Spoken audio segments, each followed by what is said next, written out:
Dobrodošli na kanal Životna sila. Šta su paraziti? Parazit je organizam koji živi na ili u domaćinu i hranu dobija od ili na račun svog domaćina. Drugim rečima, parazit koristi resurs osobe u kojoj živi, kao što je sama hrana koju ta osoba jede da bi preživeo. Da, nije prijatno. Što je još gore, paraziti mogu izazvati bolest kod ljudi. Određene vrste bolesti koje izazivaju ovi organizmi se lako leče, dok se neke ne leče lako. Verovali ili ne, relativno visok procenat odraslih može da nosi parazite. Gde i kako se neko zarazi parazitom?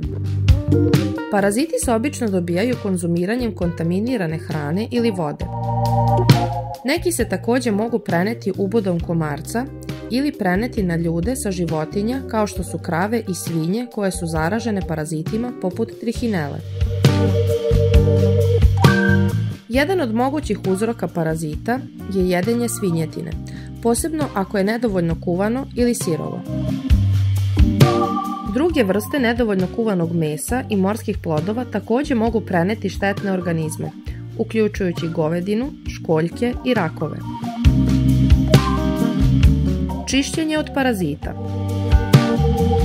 U suštini možete napraviti sopstvenu mešavinu za čišćenje parazita koristeći suplemente koje možete dobiti u obliku tinkture. To uključuje crni orah, pelin, list masline i beli luk. Često možete pronaći sredstvo za čišćenje parazita sa ovim biljnim sastojcima u lokalnoj prodavnici zdrave hrane ili ih nabaviti pojedinačno. Evo najboljih biljnih dodataka za sopstveno čišćenje od parazita. Crni orah. Istorijski se koristio za lečenje parazita. Pelin. Poznat je po svojim antiparazitskim svojstvima. Ulje origana. Ulje origana ima i antibakterijsko i antiparazitno dejstvo. Ekstrakt semena grejpfruta. Pokazalo se da ima antimikrobna svojstva protiv širokog spektra organizama. Ulje ili čaj od karanfilića.